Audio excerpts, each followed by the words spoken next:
Bueno, el amor de mi vida, Grupo Galé, que nos presenta durante esta tarde este tema para iniciar así la presente edición de Venezuela Siempre, Siempre Venezuela. Como siempre, llevándoles información, comentarios, noticias, música, entrevistas, todo lo que tiene que ver con Venezuela y su migración a lo largo y ancho del mundo. Lo hacemos con mucho cariño y mucho respeto para todos ustedes a través de la señal 1160M Radio San José de Cúcuta, desde Cúcuta para todo el mundo. Buenas tardes, Nancy, ¿cómo estás? Alan, muy buenas tardes y muy buenas tardes a toda esa amable audiencia que está aquí en este dial, en el 1160 Radio San José de Cúcuta, de nuestras redes sociales oficiales en Facebook, Instagram, Twitter, en YouTube, en la página web www.siemprevenezuelaweb.com, www.siemprevenezuelaweb.com, y en esta primera hora en enlace con Radio Delfín 1060 AM. Saludamos en el Control Master a Alex Meneses y a John Camacho, Alan Peralta con Registro Nacional 0715 y quien les habla, Nancy Pacheco, con Registro Nacional 0713, el Colegio Nacional de Periodistas, Seccional Norte de Santander. Bienvenidos a esta primera ronda informativa en Siempre Venezuela, Venezuela es Noticia. Bueno, y la situación de los docentes universitarios en Venezuela sigue de mal en peor. La imposición unilateral por parte del Estado de salarios con estándares de pobreza extrema les ha puesto en la mayor vulnerabilidad sin una posibilidad de garantizar una mínima alimentación, salud o seguridad social. Según la línea internacional de pobreza, una persona que gane $1,9 diarios se encuentra en pobreza extrema. Para el 2021, un profesor titular a dedicación exclusiva recibía un ingreso básico mensual equivalente a $372, es decir, $0,12 diarios. En la actualidad, un profesor titular de tiempo completo devenga como salario base $9 al mes y el titular a dedicación exclusiva gana $10,43 mensuales. De 550 profesores encuestados por la organización Aula Abierta, tan solo 37%, es decir, 6,4%, manifestaron poder adquirir la canasta básica alimentaria basándose en ingresos complementarios. Una situación de verdad bastante lamentable que un docente universitario esté en el umbral de pobreza extrema señalado por las Naciones Unidas. Y en otro orden noticioso, el canciller venezolano Félix Plasencia tildó el día de hoy de inadmisible e irresponsable la constante amenaza que la Organización del Tratado del Atlántico Norte mantiene hacia Rusia en el conflicto con Ucrania. Denunciamos una vez más la irresponsabilidad de la OTAN hacia Rusia, la irresponsabilidad de los gobiernos que lo conforman en insistir en una persecución, en un cerco contra Moscú, con el ánimo de dar tranquilidad, facilidad en la región, y no pareciera, porque no es lo que sucede y nos lleva a esta coyuntura preocupante, es lo que ha expresado el funcionario venezolano, según lo ha reseñado la Cancillería. Pero el despacho venezolano citó a esta entrevista donde Plasencia ofreció a la agencia rusa Sputnik lo que se refirió a esa situación entre Ucrania y el país euroasiático, y además puntualizó: la diplomacia debe ser la ruta para resolver esta situación que está en desencuentro, pero que no se debe permitir es que el constante empeño que mantiene la OTAN en amenazar a la Federación de Rusia. Bueno, yo voy a decir lo siguiente. ¿Quién es irresponsable? ¿El que ataca sin motivo alguno o el que se defiende? ¿Quién es irresponsable? ¿El gobierno de Rusia que ha iniciado una invasión sin importar la vida de civiles, bombardeando y utilizando armamento prohibido por las Naciones Unidas, o el pueblo que se defiende como puede? ¿Quién es más irresponsable? ¿El régimen de facto que apoya a un gobierno que está cometiendo barbaridades en Ucrania, o el pueblo venezolano que está de parte del pueblo ucraniano? Ahí está la respuesta clara, canciller.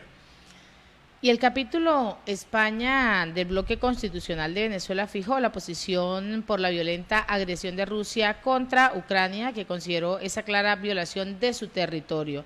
La organización, mediante un comunicado, ha rechazado las acciones de guerra impulsadas por el presidente ruso Vladimir Putin, considerando estas que destruyen a la población de Ucrania y su infraestructura civiles. Además, aseguró que estos hechos pueden generar graves consecuencias tanto para Venezuela como para el continente americano. Por otro lado, el bloque constitucional de Venezuela reprochó las recientes declaraciones de Nicolás Maduro, en las que expresó su firme apoyo a la operación militar especial de Rusia en Ucrania. Además, apuntó que su posición es contraria al espíritu libertario y democrático venezolano. También es opuesto al sentimiento mayoritario de la región americana, con lo que ha condenado este ataque de Rusia hacia esta región ucraniana.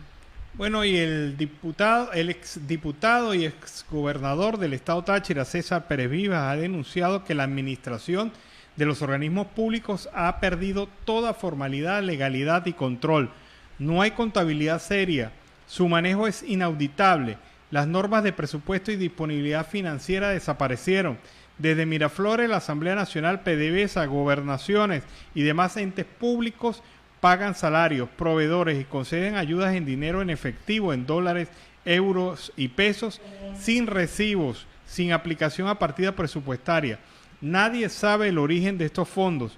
Una bodega es mejor manejada que estos entes públicos, advirtió Pérez Vivas. Se ha generado un caos total en la administración pública y si encima de eso le sumamos que no se conoce ni siquiera el presupuesto general de la nación porque no ha sido publicado en Gaceta Oficial, pues la cosa se agrava mucho. Es decir, tenemos entes que no pueden ser controlados porque precisamente no responde a una ley de presupuesto y esto realmente significa y magnifica el desastre en Venezuela, porque definitivamente esos recursos se están manejando como si fuera la hacienda particular de cada uno de los ministros, jefes de despacho, administración pública o presidentes de entes públicos. Y a esta hora, en Siempre Venezuela, Venezuela Siempre, vamos con el primer reporte de nuestro corresponsal, Carlos Uzcategui, El Miura.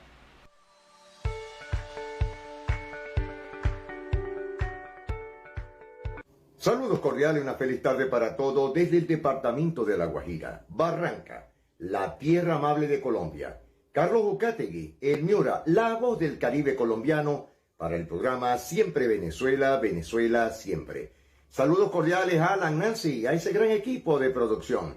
Y ya lo sabe, si quiere volverlo a escuchar, leer y ver, solamente tiene que ingresar a la www.siemprevenezuelaweb.com. Bueno, hoy tenemos un tema que es candente. Desde hace una semana sigue latiendo en el corazón de todos los jubilados, pensionados y por supuesto a toda Venezuela. Hoy tenemos un tema con la gente de la coalición sindical a nivel nacional, donde ellos hablan del salario injusto que están recibiendo los viejitos, como se llaman ellos o como se hacen llamar. Pero son personas que fueron trabajadores por muchos años, 25, 30, 35 años. Y hoy ese salario injusto de $1.54 les hace mella en sus vidas. Productos alimenticios, medicinas, servicios médicos. Y paremos de contar los gastos económicos, todo lo que ellos han tenido, no poder subsistir con dignidad. Ahí tenemos a Carlos Salazar de la coalición sindical. ¿Qué esperamos nosotros? Esperamos primero el llamado es a ustedes, trabajadores, al ama de casa, a sus casas. Desde hoy, desde el 26 de enero de este año, comienza la gesta de los trabajadores hasta el 1 de mayo a salir a la calle a reconquistar el salario, a salir a reconquistar una pensión que teníamos antes a 78% de la canasta básica. En los años 80 y 90 un pensionado ganaba el 78% de la canasta básica, no la alimentaria. ¿Qué están esperando ahora, Carlos? ¿Cuál es la exigencia? La exigencia es, primero, convocar una gran reunión de trabajo con las bases de trabajadores y asociaciones de jubilados, porque las centrales en Venezuela nos han traicionado. Nos traicionaron con el gobierno, nos traicionaron ante la Organización Internacional de Trabajo. Y entonces tenemos a las bases de los trabajadores jubilados en un estado de indefensión. Y en Venezuela no hay Estado de Derecho. Entonces, ¿quiénes nos podemos defender? Nosotros mismos. Entonces, la convocatoria es a rescatarlo en la... Bueno, ahí tuvimos a Carlos Salazar. Y así, mi gente, Venezuela, jóvenes y a toda Venezuela, acompañen a la gente de la coalición sindical. Están dando un ejemplo vivo en los 24 estados del país. Apoyémoslos el día 9 de marzo. Bueno, también le damos la bienvenida a nuestra amiga, compañera ya de trabajo del programa Siempre Venezuela, la economista Dianela Zuleta, con su tema financiero y económico de la semana. Bienvenida al programa Siempre Venezuela, Dianela. Un saludo para Alan Peralta, Nancy Pacheco, Carlos Miuruzcategui y a la audiencia de Siempre Venezuela Radio Colombia. Les habla la economista Dianela Zuleta de Maracaibo, Estado Zulia, Venezuela. Fedecámaras Zulia aboga por cobrar servicios públicos a tasas justas. El presidente de Fedecámaras, Ezio Angelini, informó que se está trabajando de la mano con la alcaldía para establecer y acordar tarifas adecuadas de los servicios públicos. Es muy importante el cobro de las tarifas a los servicios públicos para que el gobierno tenga dinero con que hacerle mantenimiento a las instalaciones donde se procesan el agua, la electricidad y el gas, con el fin de dar una buena calidad en el suministro de los servicios públicos, los cuales aportan al desarrollo de las actividades de las empresas. Por ejemplo, si falla la electricidad, se interrumpen los procesos de producción de harina, pasta, café, leche y las actividades de oficina, por mencionar algunas. El agua también es importante para mantener limpios los lugares de trabajo, la fabricación de los productos, el regado de las tierras donde se cosechan la papa, zanahoria, fresa, piña y demás frutas y vegetales. A pesar de la actual situación de los servicios públicos, Fedecámaras está desarrollando un plan llamado Invierte en Maracaibo, donde han realizado reuniones para mostrar las posibilidades de inversión que tiene el Estado, según Ezio Angelini, su presidente. Este es uno de los incentivos para que los empresarios que cerraron sus Santa Marías vuelvan a abrir sus negocios y motivaría a que surjan nuevos empresarios para iniciar sus negocios. Y para ellos es muy importante, entre otros factores, la garantía en el suministro de los servicios públicos para que puedan cumplir con sus actividades, así como también el del suministro de combustible para el desplazamiento no solo del ciudadano común, sino de los empleados de las empresas, el de sus proveedores y de sus actividades propias. Para que esto se dé, debe existir armonía entre los diferentes niveles y áreas de gobierno, para que en conjunto apoyen desde sus áreas de trabajo al desarrollo de la economía no solo del municipio de Maracaibo, sino también del resto del país. Esto es todo por hoy en la sección de Economía para Siempre Venezuela Radio Colombia. Les comentó el economista Dianela Zuleta. Excelente análisis, te felicito. Que semana a semana Dianela nos comparte su análisis económico para todo el programa y para toda la audiencia que está pendiente de esta situación real en el país. Hay un tema que es muy preocupante, que es la Casa de Estudios de la Universidad del Zulia y por supuesto los núcleos donde la universidad en Punto Fijo y otros municipios del estado están los núcleos especiales de la Universidad del Zulia. Hoy día la universidad es un caos. Son terrenos baldíos o terrenos propios de una universidad autónoma. No tienen engramado, no tienen laboratorios vivenciales, está destruido totalmente. La desidia económica al gobierno no les ha inyectado las universidades. Y por supuesto, más la de la Universidad del Zulia, por la situación de oposición que siempre ha mantenido y de ser férrea totalmente contra el régimen. Muchos son los estudiantes que se han graduado ahí en más de 7 generaciones de médicos, odontólogos, bioanalistas, ingenieros. Tenemos la escuela de petróleo más importante de Latinoamérica, la escuela de la ingeniería mecánica, un puntual totalmente para el país.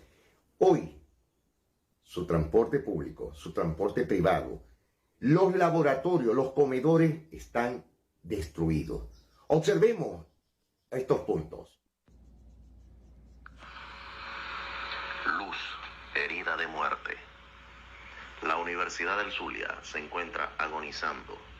La asfixia presupuestaria, la constante violación de los derechos laborales, el desvalijamiento de su infraestructura son solo algunas de las causas que han ocasionado que la Casa de la Luz esté hoy bajo el asedio de las sombras. Es verdaderamente triste la situación en la que se encuentra nuestra universidad, su infraestructura en el piso por falta de mantenimiento, los constantes ataques vandálicos bajo la indiferencia gubernamental, sobre todo desde esferas del Poder Ejecutivo Nacional, lo cual dificulta aún más el accionar de su personal de seguridad, quienes a pesar de arriesgar su vida con su presencia, se encuentran atados de mano y sin condiciones para enfrentar y neutralizar a los delincuentes que a sus anchas y cuando se les antoja o operan desde el interior de sus instalaciones.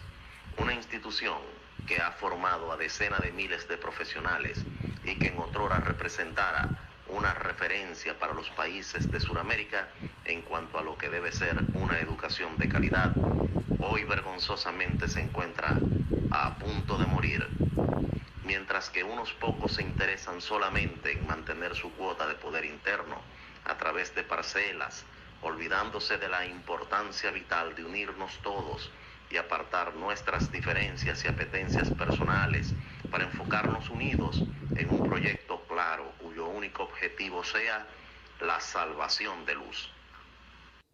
Muy lamentable cómo está la realidad en los centros universitarios y los núcleos de la Universidad del Zulia, cuna de grandes maestros, de grandes profesores, los grandes rectores. ¿Qué diría Jesús Enrique de Lozada cuando aperturó en 1948 la Universidad del Zulia? Es muy lamentable, muy triste ver cómo han destruido el alma mater. Bueno, señores, nos estamos despidiendo ya a esta hora. Carlos Uzcategui, el Miura, la voz del Caribe colombiano, para el programa Siempre Venezuela, Venezuela Siempre.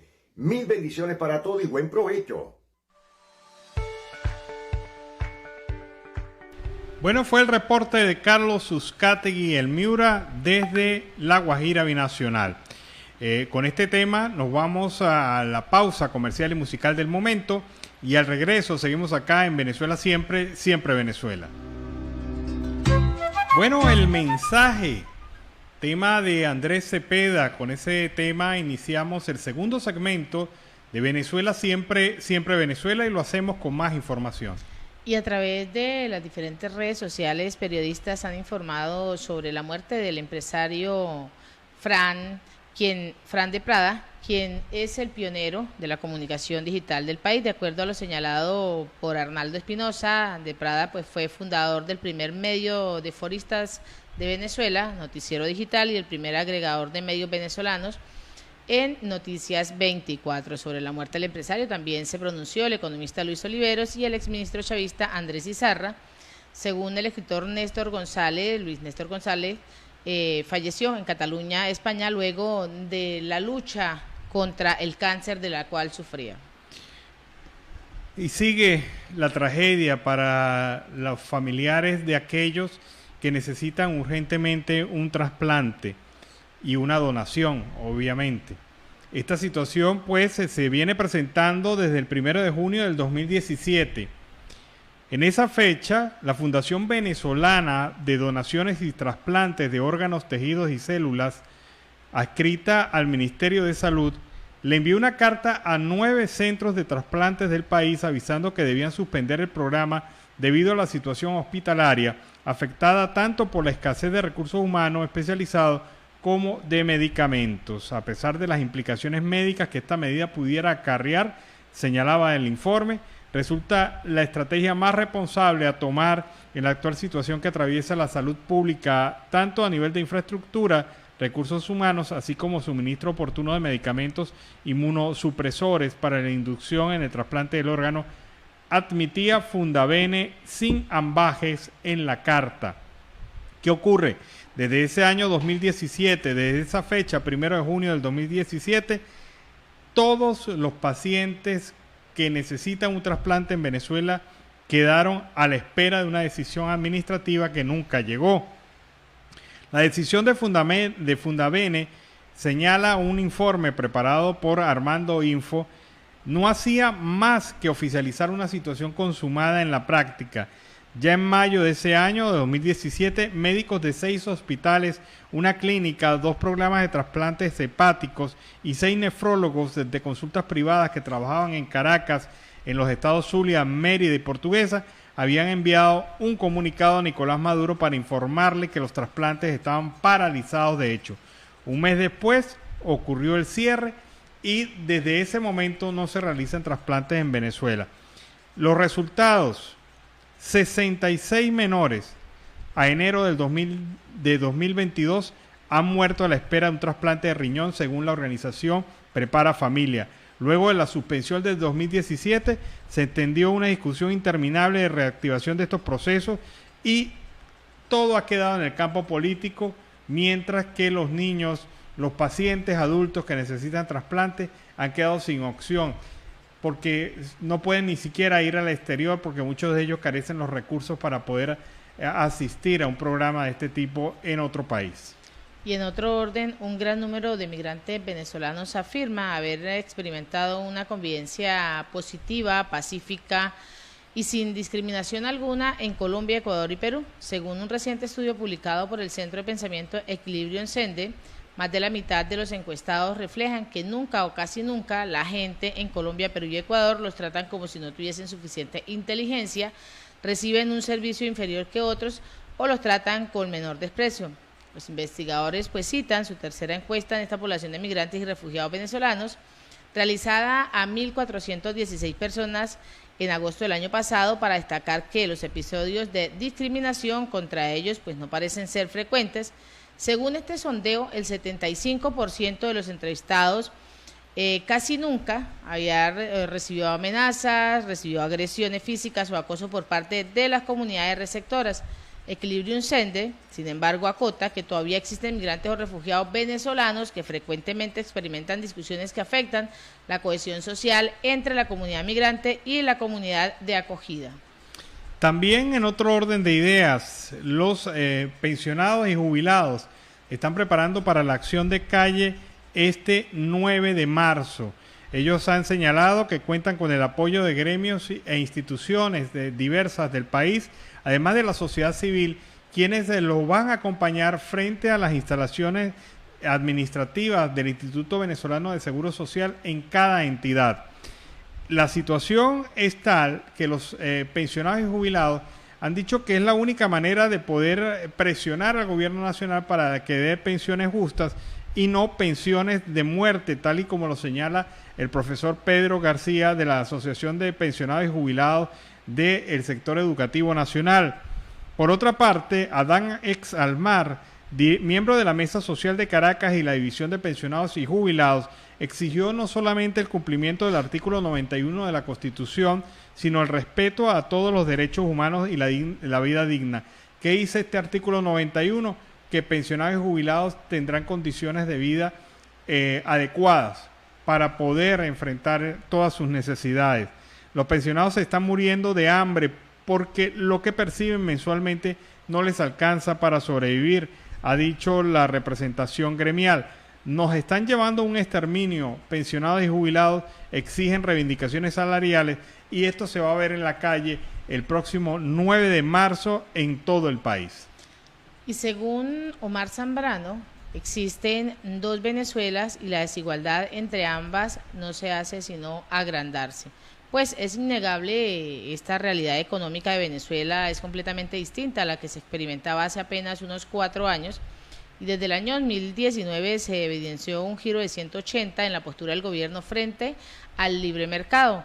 El discurso que viene dando Nicolás Maduro y la cúpula chavista pasó de satanizar al dólar y postularlo como una herramienta para promover la supuesta guerra económica, que utilizó como una gran excusa durante años para justificar el desempeño económico de su administración, a impulsar su uso inyectando divisas a la economía del Banco Central de Venezuela. Esta dolarización abrió las puertas a un nuevo panorama para la economía venezolana. En esta nueva dinámica, el Estado parece haber dejado de lado sus políticas reguladoras que asfixian a la empresa y dejó en manos de los privados la recuperación de la producción, los salarios y el comercio. Por otra parte, la ausencia del Estado acaba siendo negativa, aunque dejara de perjudicar a la economía con sus regulaciones, pues su inacción no impulsa la recuperación y los privados no tienen suficiente músculo financiero como para impulsar la producción de manera acelerada. Y como consecuencia, y el atenuante que significó la pandemia, la economía dejó de caer. Bueno, y hay un aspecto importante aquí, que se mueve el sector financiero venezolano en adquisiciones.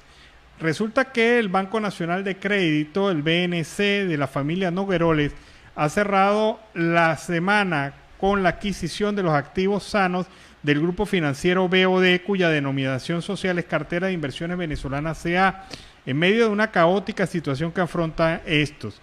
Debemos recordar que el BOD ha sido señalado por sus ahorristas por aplicar una especie de corralito financiero que estaría dejando especialmente en situación crítica a aquellos que depositaron dólares en esta entidad financiera. Víctor Vargas Irausquín estuvo durante meses negociando con banca amiga, con el Banco Sofitasa y el BNC, siendo los últimos quienes finalmente lograron concretar la operación este viernes. El banco, presidido por Jorge Luis Nogueroles García, pondrá su nombre a toda la operación en Venezuela y con la denominación de BOD solo quedarán los activos tóxicos del conglomerado, lo que hace que se esté conformando un nuevo banco nacional que va, según se indica, a mantener el nombre de Banco Nacional de Crédito, absorbiendo otras instituciones financieras del país. Y a esta hora vamos con el segundo reporte de nuestro corresponsal, Carlos Uzcategui, El Miura. Saludos cordiales y una feliz tarde para todos desde el departamento de La Guajira. Carlos Uzcategui, El Miura, la voz del Caribe colombiano para el programa Siempre Venezuela, Venezuela Siempre. Saludos cordiales a Alan Peralta, Nancy Pacheco y ese gran equipo de producción. Ya con las noticias que están impactando a esta hora. Atlántico, Caribe. Fallece adolescente tras caer del cuarto piso de un centro comercial en Barranquilla. Corte Constitucional ordena incluir el género no binario en los documentos de identidad. Iván Duque Márquez invitó a policías de América Latina y el Caribe a compartir experiencias. Emergencias en Barranca La Guajira por incendios forestales en la Sierra de Perijá. Cerrejón, empresa minera por excelencia en La Guajira, produjo 23.4 millones de toneladas de carbón. Uribia, el municipio indígena de Colombia, celebra hoy 87 años de vida político-administrativa. El alcalde del municipio de Uribia, Bonifacio Enrique Palmar, felicita de manera muy especial a la capital indígena de Colombia, que hoy celebra sus 87 años de vida político-administrativa. Desde su fundación, este mágico territorio ubicado en la zona norte de Colombia y hogar de la etnia Guayú, ha venido dando pasos firmes hacia su transformación. En el marco de ella, muchos proyectos relevantes se han venido adelantando como el gran aporte de esta administración. El mandatario indígena Guayú es quien lidera esta consigna basada en su gestión, trabajo de equipo, sentido de pertenencia, planificación y desarrollo social. Por ello, desde el primer día de su mandato y con ayuda de los gabinetes, viene implementando acciones con el fin de robustecer la hoja de ruta que permita subsanar las necesidades básicas de los diferentes sectores sociales y el fortalecimiento de un etnoturístico autóctono, acortar la brecha existente en la comunicación de la Alta Guajira con el resto del departamento es uno de los propósitos del mandatario de los uribieros, gracias que se logró la construcción de la vía Uribia-Poportín con una inversión de más de 30.000 millones de pesos. Este proyecto está próximo a iniciarse entre el 28 de febrero y el 4 de marzo. Asimismo, gestionó el mejoramiento y rehabilitación de la vía Uribia-Manaure con recursos del departamento por un monto de 14.700 millones de pesos. Por otro lado, se logró un acuerdo con las empresas de energías eólicas del departamento y el viceministro de Minas y Energía para financiar la reparación del tramo Uribia-Maicao, cuya consultoría inició en días pasados. Uribia es el municipio designado por el departamento como la entidad ejecutora del proyecto de construcción y dotación de estaciones de bomberos de La Guajira y que beneficiará a los municipios de Fonseca, Villanueva, el distrito de Riohacha y Uribia, con una inversión de más de 14.000 millones de pesos. Este importante proyecto es otro logro de La Guajira. Así que feliz a todos los uribieros por sus 87 años de creación. En el eterno retorno de Joselito, el Carnaval de Barranquilla vive en el malecón con río de tradiciones. Instalaron Comisión Nacional para garantizar seguridad en las elecciones en Colombia. María Camilo Osorio superó la primera ronda del Abierto de Monterrey. Piden al CNE que investigue de dónde saca el dinero Gustavo Petro para su campaña. Colombia y los Estados Unidos realizan ejercicio naval, pero Venezuela dice que es una ostentación imperialista. Siguen también los incendios forestales, donde están devastando bosques, cultivos y pastos en el municipio de Fonseca, en La Guajira. Caribe Sur. Desempleo en Montería como tema del día fue el 15.3% en enero del 2022, según el DANE. Hasta el 11 de marzo se extiende el pago del subsidio Colombia Mayor. Reunión de Gustavo Petro y César Gaviria generó crítica desde algunos sectores. Karol G confirma fechas y lugares del Bichota Tour de Colombia. Cultivadores de patilla afectados por plaga de ratas sigue esperando asistencia técnica. El presidente Iván Duque Márquez evalúa el envío de un avión a Ucrania con el fin de evacuar colombianos. Distrito del Magdalena tiene 50.000 vacunas para segundas dosis y refuerzo. Rectores del Sistema Universitario Estatal de Colombia se reunieron en la Universidad del Magdalena. El Ministerio de Tecnología ofrece cursos gratis en ciencia y datos e inteligencia artificial. Colombia recibió 500.000 pruebas PCR donadas por el gobierno de Alemania. Día sin IVA en Colombia, gobierno confirma fecha de las 3 jornadas en el 2022. John Milton Rodríguez denuncia amenazas de las disidencias de la FARC. Departamento Sucre celebra su aniversario. Todo listo para la parada mundial del Kitesurf en suelo atlanticense. Desde el miércoles 2 de marzo hasta el domingo 6 del mismo, se realizará el evento en Salinas del Rey.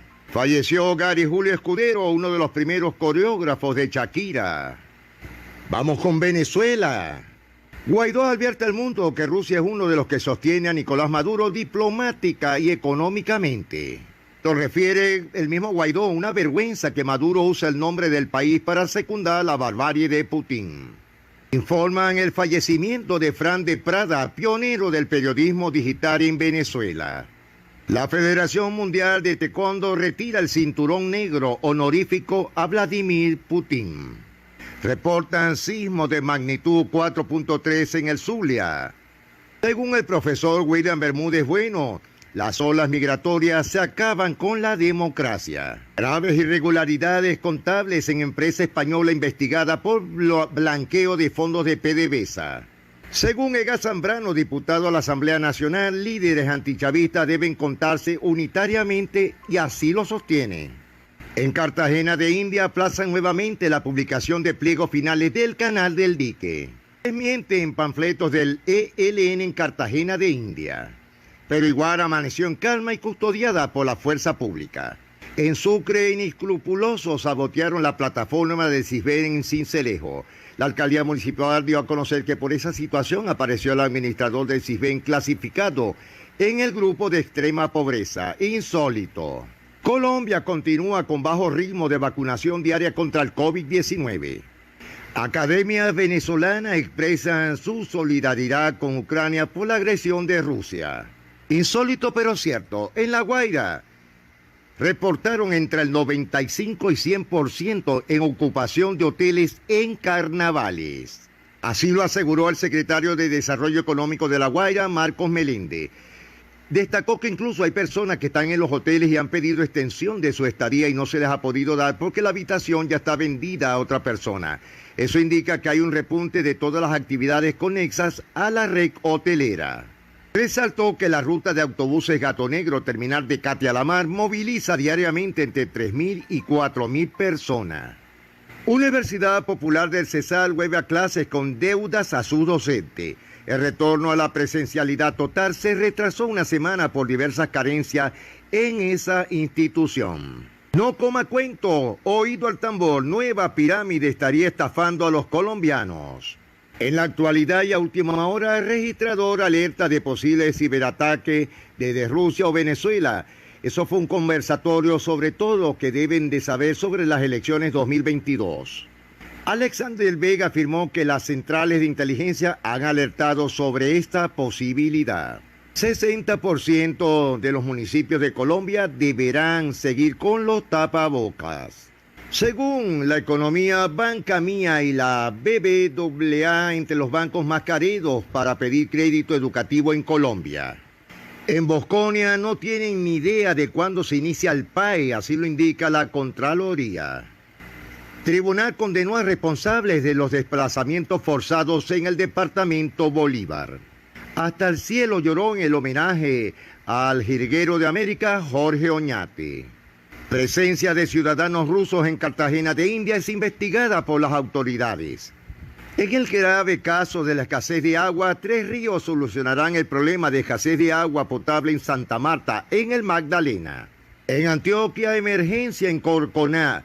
Un fallecido y 3 heridos por las fuertes lluvias. Falleció Gancho Carouchok, quien llevó a María Isabel Urrutia al oro olímpico.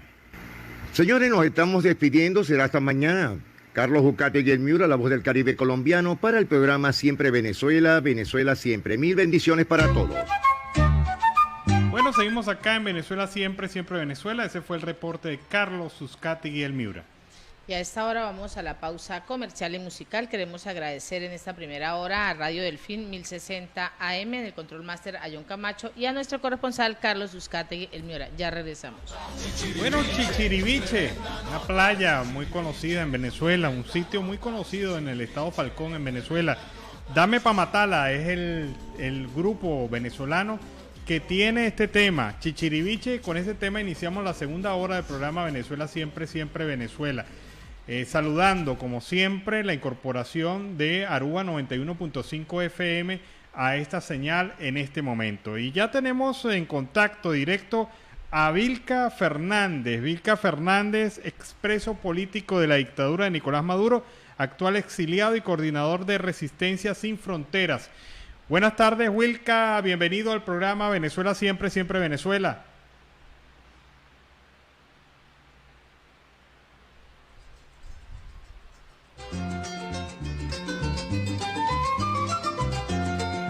Con la señal, tenemos problemas con Vilca. Vamos a seguir acá en Venezuela Siempre, Siempre Venezuela, comentando informaciones.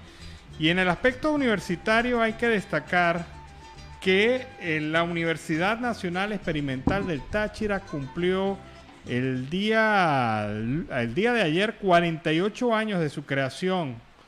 La UNED ha sido la Universidad Nacional Experimental de Táchira un centro de formación educativa, una casa de estudios icónica en la que miles de venezolanos se han transformado y se han formado para ser grandes profesionales. En esta oportunidad hay que saludar al personal directivo, profesores del sector administrativo también, egresados y estudiantes. Hay que felicitarlos por este aniversario de la Universidad Nacional Experimental del Táchira, y hay que reconocer que la universidad se ha transformado en un ente de desarrollo regional, ha servido como base para excelentes profesionales en Venezuela y sobre todo también en el estado Táchira, en donde está asentada esta universidad, fruto del consenso regional y de una lucha regional que le ha dado vida en diferentes zonas del país.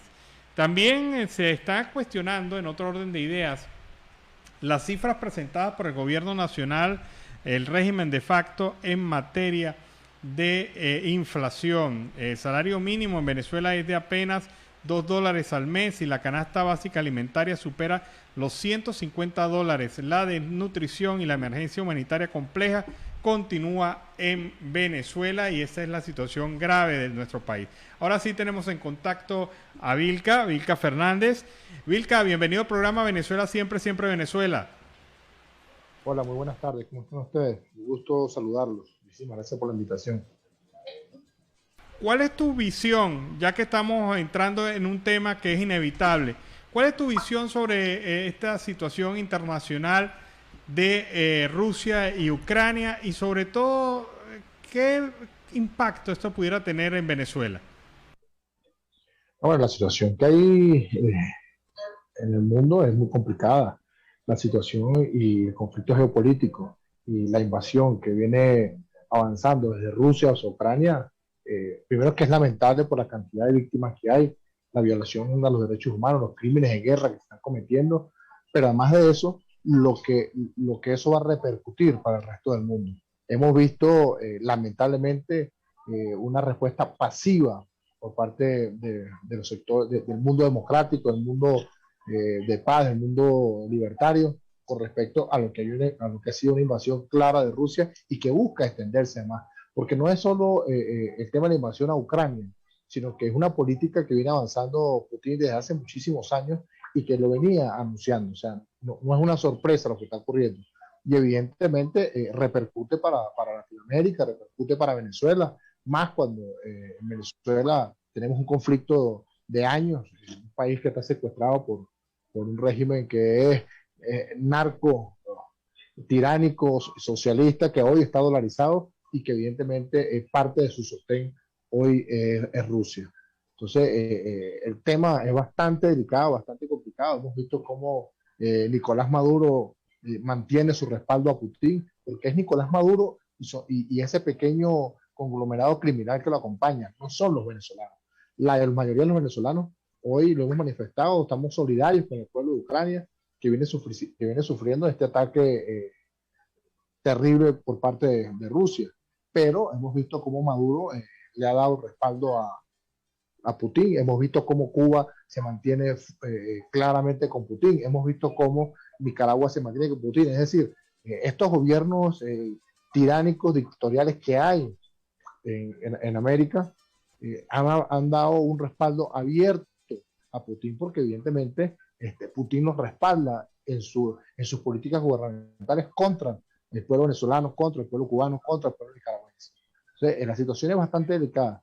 Lo que sí podemos decir y vemos que puede repercutir con la economía, aún más con la economía venezolana, es precisamente las sanciones y todo lo que viene ocurriendo contra el régimen ruso. ¿Por qué? Porque evidentemente es claro que las sanciones a Venezuela, el régimen de Maduro venía buscando cómo poder burlar estas sanciones, y quien le estaba ayudando permanentemente a burlar estas sanciones es precisamente Putin y Rusia, hoy sancionados por gran parte del mundo, unas sanciones bastante fuertes que no son suficientes, pero que vienen avanzando y que se vienen radicalizando a medida que Rusia vaya avanzando con esta política criminal de guerra en contra de Ucrania y en contra de Europa y del mundo libre.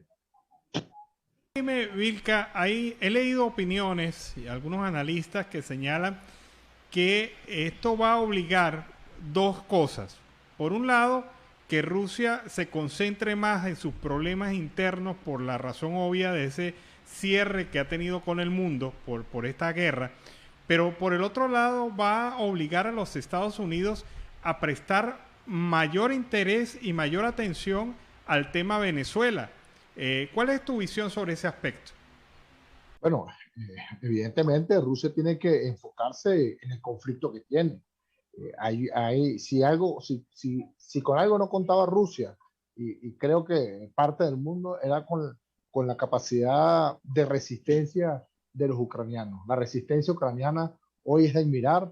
Hemos visto cómo desde reinas de belleza para abajo han agarrado un fusil para defender en su territorio, para defender su tierra, para defender su vida, y eso es de admirar. Y no contaba Rusia con esta resistencia ucraniana que viene haciendo fuerza y que a medida que avanzan los días se convierten en unos verdaderos héroes y que han ido complicando cada día más la toma por completa del país. Y eso va a hacer que Rusia evidentemente se preocupe más por sus problemas, pero no hay que descartar que hace poco el ministro de la Defensa de Rusia, iniciando la guerra, estaba en Venezuela, estaba reunido con Maduro. No hay que descartar que tiene años el régimen de Nicolás Maduro negociando con Rusia, y en Venezuela hay bases militares que están tomadas, posesionadas por el ejército ruso. Es decir, hay una gran cantidad de militares rusos en Venezuela que no están de turismo. Y eso es una realidad. Entonces, es delicado lo que viene pasando, es delicado la situación para Venezuela, para la región, y que los Estados Unidos debe tomar una posición mucho más fuerte de que simplemente sancionar o pronunciarse. Y no solo los Estados Unidos, sino la comunidad internacional en general. Porque ¿qué ocurre si en Venezuela los rusos terminan instalando una base o se termina descubriendo que hay armas rusas que pueden amenazar no solo la seguridad del pueblo venezolano, sino la seguridad del pueblo norteamericano y de la región? ¿Qué ocurriría? ¿No? Rusia no ha dado los pasos que ha dado de gratis, y no ha apoyado y no ha sido el sustento del régimen venezolano de gratis. Es evidente que hay un interés geopolítico, un interés geográfico, y que Venezuela juega un papel fundamental porque está muy cerca de los Estados Unidos, porque Es un país que estratégicamente está muy bien ubicado. Entonces, evidentemente, si bien es cierto, Putin está más preocupado por la guerra que está lidiando en este momento en Ucrania, no es menos importante para nosotros entender que tiene un ojo en Venezuela y que el hecho de que hoy Nicolás Maduro haya hablado con Putin en plena guerra de Ucrania es que hay planes. Y los Estados Unidos, Colombia y el resto del mundo democrático tiene que levantar las alarmas y tiene que tener los ojos muy bien puestos en el tema de Venezuela, que es una oportunidad, es una oportunidad increíble para los venezolanos tomar acciones y avanzar en la recuperación del país. Claro que lo es, porque evidentemente Rusia en este momento está debilitado por la guerra que está llevando y por la sanción y por todo, y porque tiene un mundo que se le está poniendo en contra. Es claro, igual que en Cuba, igual que en Nicaragua, pero eso no deja de ser una amenaza real. Parece, Vilca, parece que las calles de Venezuela están empezando a calentarse otra vez. Han sido ya consecuentes las acciones de protesta de sindicatos, de organizaciones, especialmente organizaciones de profesores, de estudiantes universitarios. Ya se anuncia para la próxima semana una gran acción nacional por parte de jubilados y pensionados que cuenta con el apoyo de gremios de todo el país, y se anuncian una serie de acciones en pro de la defensa de los derechos humanos en Venezuela. Podemos estar hablando de que empezamos nuevamente a calentar la calle en Venezuela y nuevamente a sentir la presión del pueblo venezolano sobre el gobierno. Mira, las protestas en Venezuela no han parado. Los venezolanos vienen protestando a lo largo y ancho de estos años. Diariamente en Venezuela hay más de 100 protestas y eso es una realidad. El problema es que no ha habido conectividad entre los distintos sectores que salen a protestar. El problema es que hay una dirigencia política nefasta que está más preocupado de relanzar sus partidos políticos y no de relanzar la lucha por recuperar la democracia y la libertad en el país. Pero sí es cierto que la sociedad civil, sí es cierto que Venezuela de a pie sigue protestando porque sigue teniendo necesidades, sigue protestando porque las políticas del régimen de Maduro cada día son más criminales, sigue protestando porque el salario mínimo es de $2, $3 y no alcanza para alimentar, sigue protestando porque evidentemente afuera no hay posibilidades, cada día es mucho más difícil escapar de Venezuela e ir a los países vecinos donde ya no te reciben, donde ya hay una cantidad de trabas para poder llegar, para poder comenzar una vida. Entonces, cada día vemos que los venezolanos están más cerrados y que hay más necesidades, hay más hambre, los hospitales cada día están en peores condiciones, las universidades cada día están en peores condiciones, igual los colegios. Entonces, hay una cierta burbuja que ha creado este régimen criminal producto de las sanciones, producto del bloqueo internacional que tienen y que todo el dinero producto del narcotráfico que no pueden invertir en el exterior por las sanciones, que no pueden depositar en los bancos en el extranjero por el tema de las sanciones, han entendido que la mejor manera de lavar esa cantidad de dólares es Venezuela. Y el régimen de Nicolás Maduro convirtió hoy al país en una gran lavadora de dólares. O sea, un régimen que habla del bolivarianismo como habla, ha pisoteado y ha devaluado el Bolívar y le ha quitado en estos 20 años 13 ceros a la moneda. Hoy el Bolívar prácticamente no existe y Venezuela está dolarizada. ¿Pero por qué está dolarizada Venezuela? Bueno, Venezuela está dolarizada porque es lo que el régimen de Nicolás Maduro necesita. Ha convertido al país en una gran lavadora. Ahora, no todos los venezolanos tienen acceso a los dólares. No todos los venezolanos tienen acceso a poder llevar un mercado a su casa de 200, 300 dólares, que es lo mínimo que necesitas para poder comerte las 3 comidas diarias. Entonces, ¿eso a qué nos lleva? Nos lleva a que los venezolanos van a explotar y tienen que salir a protestar. El detalle es en que tiene que haber una conectividad en la protesta. Es decir, los profesores universitarios no pueden protestar aislados de las protestas estudiantiles, ni pueden ser protestas aisladas de las protestas de los médicos, de los enfermeros, de los sindicatos, los sectores sociales del país, y es en lo que se está trabajando, tienen que conectarse, porque la solución del problema para cada sector es el mismo. Es decir, no hay posibilidad de que las universidades tengan un presupuesto mientras que siga en el poder el régimen de Maduro. No hay posibilidad de que los profesores universitarios tengan un salario mientras que siga en el poder del régimen de Maduro. Pero tampoco hay posibilidad de que los médicos tengan un salario justo, de que los hospitales tengan insumos o que los sindicatos en la ferrominera se les respeten sus puestos de trabajo, tengan salarios justos y se les reconozca sus horas laborales. Entonces, la realidad del país pasa por lo mismo. La solución es la misma. Nada ganan los venezolanos seguir peleando por agua, por luz, por gasolina, pero mendigándole al régimen de Maduro. O sea, queremos agua, Maduro, queremos luz, Maduro, queremos gasolina, Maduro. No, Maduro es el que te la quitó. Maduro no te la va a dar porque te la quitó, porque esa es su política criminal. Entonces, en el momento en que los venezolanos entendamos tres cosas importantes. Una, que tiene que haber conectividad y que la lucha, indistintamente del gremio que sea, tiene que ser en conjunto. Que dos, que esa lucha tiene que ser no por el salario justo, sino que tiene que ser por salir del régimen de Maduro, para entonces sí, en un país democrático, con todos los derechos, con toda la legalidad, poder tener un salario justo y una calidad de vida digna. Y tres, que la dirigencia política baje a tierra, se conecte con la sociedad civil. Entonces en ese momento podremos hablar de que en realidad el país podrá estar encaminado en la conquista de la libertad y la democracia y en la salida del régimen de Maduro. Mientras tanto, vamos a seguir calentando, claro que vamos a seguir calentando, desde la resistencia, de los sectores estudiantiles, desde los sindicatos, de los gremios, pero es fundamental esa conectividad y esa conectividad social con la conectividad política. Eso es fundamental. Hoy es lo que necesita el país. Bueno, muchas gracias, Vilca. De verdad que muy buenas tus observaciones y señalamientos sobre el tema.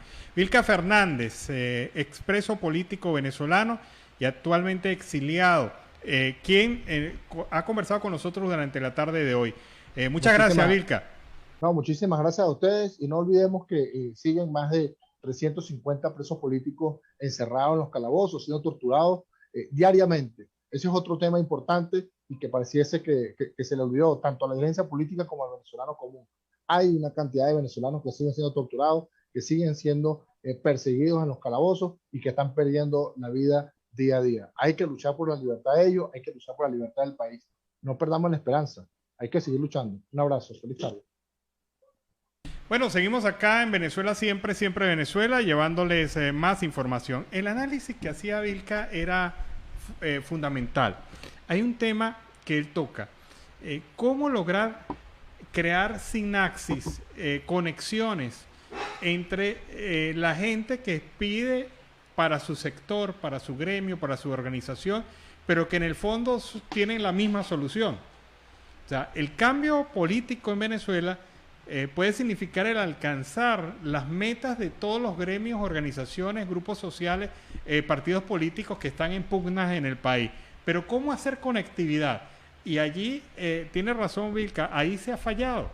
Ahí no ha habido ese enlace porque necesario. Solo se está llegando hacia el mismo punto, hacia ese que generó la destrucción, pidiéndole a ese que no lo va a reconstruir. Claro, y de hecho pues no lo va a hacer. El tema claro es que los docentes necesitan salarios justos, infraestructura justa, presupuesto justo, pero de igual manera los médicos necesitan salarios justos, presupuesto justo e infraestructura. Igualmente los estudiantes universitarios, igualmente los centros educativos, igualmente los trabajadores. La sociedad civil que está ahí pidiendo el que se reconstruya nuevamente el tejido social, el que se tenga la posibilidad de tener una calidad de vida y que se tengan los servicios necesarios, pero que se llega simplemente a ese punto. ¿Dónde está esa unidad de la cual tanto se habla y cuál es esa articulación que se debe realizar? Porque hay algo fundamental, y esto deriva del análisis que hacía Vilca. Hay algo fundamental. Usted no puede generar un cambio social solamente desde los partidos políticos. Si no está la sociedad civil involucrada en estos procesos, si no hay conectividad, sinapsis entre las exigencias, peticiones y aspiraciones de los diversos gremios e instituciones y todo ese tejido social que conforma la sociedad venezolana, no se logra nada. No se logra absolutamente nada, o siempre habrá una pata coja por la cual se debilita el proceso.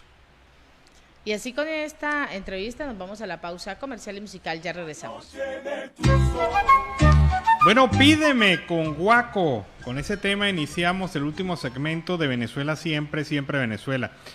Tenemos que informar noticias un poco perturbadoras. Están bombardeando inclementemente Kiev, la capital de Ucrania. Está siendo bombardeada, así como otras ciudades importantes del país está siendo objeto de bombardeo. Esto va a reflejarse en un gran número de heridos y muertos por parte de civiles, porque no solamente se están bombardeando instalaciones militares o instalaciones que se pueden considerar estratégicas, se están bombardeando también centros habitacionales, zonas residenciales, y esto pues tiene bastante preocupado a la comunidad internacional. También se informó, pero esto no ha sido confirmado por ninguna fuente oficial, se informó de un intento de asesinato del presidente de Ucrania. Aparentemente habrían intentado asesinarlo esta noche. Fracasó ese operativo según las noticias que llegan, repito, no confirmadas. Pero esto es lo que está pasando en un país en donde en este momento las bombas caen y donde hay mucha información y desinformación también. Continuando con más información, en vista de la necesidad imperante por darle impulso a las grandes obras en el estado Zulia planificadas por el gobierno regional, el presidente de la Comisión de Finanzas del Consejo Legislativo del Zulia, Justo Bermúdez, ha informado que tomará como urgente parlamentaria la discusión y aprobación de la ley de timbres fiscales en este mes de marzo, a los fines de arrancar su entrada en vigencia lo antes posible. También destacó el legislador que en el lapso no mayor a 15 días este instrumento legal será modificado, ya que mediante la declaratoria de urgencia parlamentaria se acortan pues los lapsos y se logra la aprobación de la primera de estas leyes económicas que requiere modificaciones inmediatas para ser puesta al servicio de la gente en cuanto a la atención de sus necesidades. Pues con su aprobación se generarán recursos adicionales para el presupuesto regional. Es importante aclarar, ha indicado Bermúdez, que el ajuste de los costos de los timbres fiscales no tendrá ningún impacto significativo en el bolsillo de los zulianos, pues su costo actual es irrisorio y su adecuación será accesible a todos los que quieran, pues la adquisición de esta estampilla cuyo uso es para soporte legal de los documentos. Y Rocío San Miguel, especialista en temas militares y temas también relacionados a la seguridad ciudadana, ha hecho una alerta a través de sus redes sociales sobre la demanda ilegal de armas y municiones hacia zonas mineras de Venezuela. Ella considera que es impresionante lo que está detectando la Fuerza Armada Nacional Bolivariana y sobre todo también los organismos de seguridad. Pues en la última incautación, fíjense ustedes lo que incautaron. No se trata de cualquier cosita. 2 lanzagranadas múltiples de 40M, 2 armas de fuego calibre 9 milímetros Glock, 950 cartuchos de calibre es 5.56, 830 proyectiles de 9 milímetros, cartuchos también de municiones de 45 y municiones de calibre 9 milímetros. Esto se le incautó solamente a un grupo de sujetos que trasladaban este arsenal de municiones al kilómetro 88 del estado Bolívar. En la zona minera de Venezuela están confluyendo las más peligrosas organizaciones criminales del país. Los grupos irregulares colombianos, por un lado, representados mayoritariamente por el ELN, los grandes grupos delincuenciales venezolanos, también funcionarios militares y de uniforme que están haciendo negocios en la zona, es decir, y funcionarios de seguridad chinos, quienes han sido también contratados para hacer acciones allí. Y se incauta un arsenal como este, que fue una sola de las incautaciones. porque se han venido detectando manejo y manipulación de armas en la zona.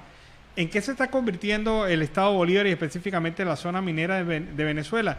¿Y qué piensa hacer el Estado venezolano para calmar esto? Claro, pero indudablemente si de alguna manera uno pudiera señalar que el gobierno aviva esa situación al permitir ese tránsito, pero estas son pequeñas incautaciones que se han hecho. ¿Qué es lo que uno pudiera encontrarse allí con tanto armamento y tanta situación y grupos de intereses que se cruzan y que pueden generar una situación de violencia y de masacre permanente en el Estado Bolívar como lo hemos vivido durante las últimas semanas? Y a esta hora vamos con el reporte de nuestro corresponsal Oliver Luyano, el amigo de todos.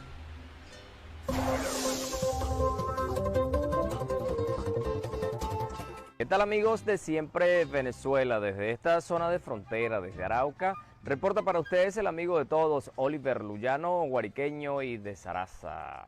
Mis amigos, y en este contacto vamos a presentarles algunas noticias de interés para todos. Y la situación en la oposición venezolana pinta un poco difícil. Pareciera que ponerse de acuerdo para enfrentar al gobierno en un eventual proceso electoral es una tarea sumamente difícil.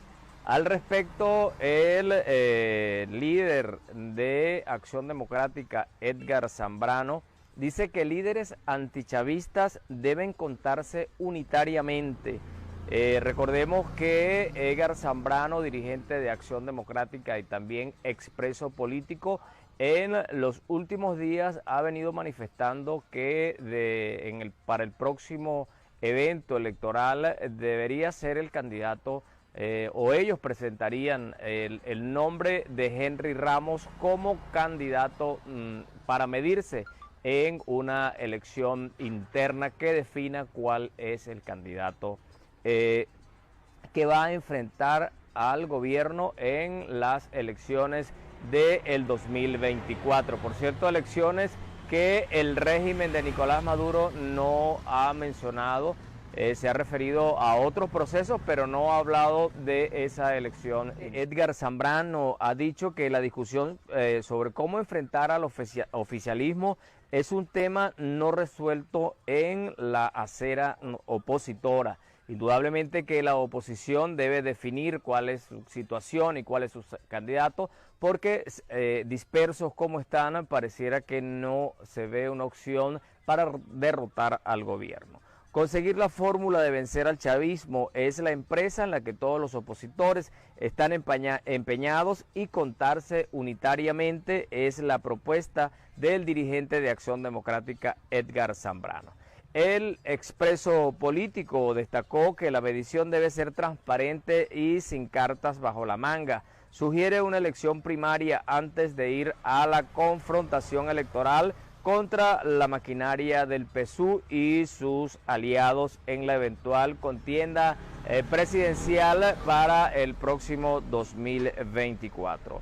Lo ideal es preparar las condiciones entre quienes aspiren, sin que esto se convierta en conflicto de intereses o feria de vanidades de ninguna de las partes, sino buscar una salida racional preñada de lógica política que no sería otra que ir a las urnas electorales y se exprese la voluntad del pueblo. Así lo destacó el dirigente Edgar Zambrano mediante un comunicado dado a conocer a la prensa. También se habla, amigos, del resurgir de los partidos políticos, el llamado a procesos electorales internos que permitan elegir líderes que se presenten como opciones verdaderas sobre todo a ese reto tan importante que tiene la oposición, que es ganar la unidad. Ya se vio lo que ocurrió con el referéndum revocatorio a inicios de año, y la puerta que nos queda a la oposición, o que le queda a la oposición, es ir a un proceso electoral para el año 2024, proceso al que no se puede ir desunido, porque nuevamente sería un triunfo para el gobierno, situación que terminaría de comprometer la vida de los venezolanos. También quiero presentarles, amigos, en este contacto, una entrevista al embajador de Venezuela en Estados Unidos que le concediera a la periodista Carla Angola, donde destaca el papel de Rusia en esta zona del hemisferio. Él dice que el papel de Rusia es sembrar el caos y también crear la desesperanza en el pueblo venezolano y fomentar la migración, que su interés en Venezuela no es de ayudar, sino todo lo contrario, de profundizar la crisis para Rusia seguir manteniendo el poder y la hegemonía en Venezuela. Que Venezuela juega un papel como el que jugó Cuba en la Unión Soviética, pero la unión con Venezuela no es ideológica, simplemente es por los intereses. Algo que veníamos diciendo desde hace mucho tiempo acá, y creo que los hechos, bueno, confirman nuestra visión. Nosotros hemos dicho que la estrategia de Rusia ha sido la desestabilización política y social del hemisferio para afectar a toda la región y, por supuesto, llegarle pues de manera más cercana a los Estados Unidos, tratando de generar conflicto en este hemisferio. Y nosotros hemos dicho que Venezuela es para Putin lo que fue Cuba para la Unión Soviética, pero sin afinidad ideológica, sino con una vinculación criminal y de corrupción para generar conflicto. Y a Putin le interesa una Venezuela en caos, que genere migración, que destruya su economía, que pueda tener vinculaciones con actividades ilícitas como el oro, la droga o conflictos con grupos terroristas de apoyo en la frontera con Colombia, porque es la forma de desestabilizar la región y es complicar este hemisferio de manera mucho más compleja. Así que nosotros hemos dicho que Rusia utiliza a Venezuela y ha intervenido con ataques cibernéticos, con intervenciones en los medios de comunicación de propaganda de rusos, con las redes sociales, con grupos irregulares, con asistencia militar, para precisamente generar ese conflicto. A Putin no le interesa ayudar a Venezuela, sino que Venezuela se termine de hundir en su caos, porque de esa manera exporta conflicto. Y hemos visto cómo ha promovido no solo conflictos en Venezuela, Rusia, sino también estimulando las protestas de calle en Colombia o en Ecuador o en Chile. Es decir, se aprovecha de la dinámica política del hemisferio para, digamos, profundizar esta estrategia de desestabilización política y social. Es reconocer la existencia del problema y de la incidencia y el juego que tiene Rusia. Esto de, por ejemplo, cuando se mencionó la posibilidad de enviar bases militares, nosotros reaccionamos y parte del mundo reaccionó diciendo, bueno, no es viable, a lo mejor ahora no es viable, pero lo que no se puede obviar que la estrategia que le sigue, que es mucho más, digamos, fácil, es la que acabamos de describir, y que eso no puede ser ignorado y que tiene que ser asumida por los Estados Unidos con las grandes democracias occidentales para contrarrestar este efecto. Pero también, Carlos, los latinoamericanos tenemos una voz que alzar. Nosotros no podemos permitir que Putin utilice la región latinoamericana en favor de sus intereses geopolíticos que nada tienen que ver con la dinámica o los beneficios que pueda haber para Latinoamérica. Eso solo beneficia a Putin, pero perjudica mucho a toda Latinoamérica. Y lo que no puede hacer la región y los latinoamericanos es quedarse callados con esta política que ha venido desarrollando. Mis amigos, así lo ha expuesto Carlos Vecchio. Saque usted sus propias conclusiones. Desde esta zona de frontera, desde Arauca, reporta para ustedes el amigo de todos, Oliver Luyano, guariqueño y de Zaraza. Bueno, y fue el reporte de Oliver Luyano desde el Arauca binacional. Vean ustedes esta cosa increíble. En todo el mundo se está revaluando el dólar, pero en Venezuela ha perdido 35% de su poder de compra en comparación al año 2021. Esto lo manifestó el economista Luis Oliveros, asegurando que la cantidad de bienes que se podían adquirir con $100 en enero del año pasado, hoy se necesitarían 135 para comprar la misma cantidad y los mismos ítems. Este fenómeno se termina explicando porque las presiones de las divisas, afirma, han experimentado un aumento de al menos 40%, de forma que los mismos $100 de enero del 2021 actualmente solo tienen una capacidad de compra equivalente al 65%, pero esto ocurre solamente en Venezuela. Olivero fue enfático al asegurar que el problema planteado por el incremento de los precios en dólares se ha ido agravando por el aumento de la inflación en todo el mundo. Un ejemplo claro de ello se presenta en los Estados Unidos, nación en la que se había registrado su mayor incremento de precios anualizados en 4 décadas, lo que por supuesto encarece las importaciones venezolanas y pone más presión a la ya aumentada inflación interna. En tanto, el economista César Aristimuño, de la consultora Aristimuño Herrera y Asociados, asegura que en la actualidad 66% de las transacciones que se llevan a cabo en Venezuela son en moneda extranjera, lo que ratifica la reciente encuesta empresarial de la Cámara Venezolana Americana de Industria y Comercio, donde se señala que 69,05% de las empresas del país deben estar haciendo más del 50% de sus operaciones de pago con divisas. Es la situación entonces que se presenta, en donde una Venezuela ve cómo el dólar también se somete a una inflación que está por encima de cualquier índice inflacionario en el mundo. 35% ha perdido el dólar en poder de compra en Venezuela en menos de un año. Y avanzan los trabajos de restauración del Museo Ingenio Bolívar. Pues así, el gobierno nacional tiene previsto para esta misma semana que se den por terminada esos trabajos de restauración de la Casa del Museo Ingenio Bolívar, ubicada en San Mateo, en el estado Aragua.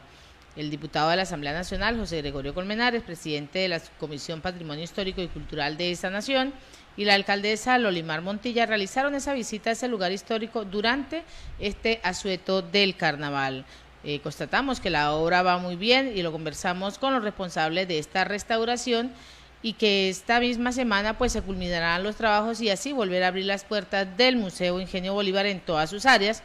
Aquí mismo se realizarán los actos para conmemorar la segunda batalla de San Mateo y la inmolación del neogranadino Antonio Ricaurte el 25 de marzo. Esto es lo que ha manifestado hasta el momento Colmenares. La alcaldesa también agradeció el apoyo del presidente Nicolás Maduro y de la gobernadora Karina Carpio para seguir recuperando los espacios y además la estructura de San Mateo, donde el Museo de la Caña y el Museo de las Armas, ubicado en el Ingenio Bolívar, son dos puntos principales atractivos turísticos de este municipio Bolívar. También explicó que en esa misma zona hizo una aparición la Virgen de Belén, patrona del estado Aragua. Bueno, los niños, niñas, adolescentes y jóvenes son las principales víctimas de la violencia estructural del Estado y la crisis humanitaria compleja que afecta a Venezuela. Esta última producto de políticas que generan dependencia del Estado a través del empobrecimiento de las familias y el incumplimiento de las garantías de los servicios básicos y derechos fundamentales.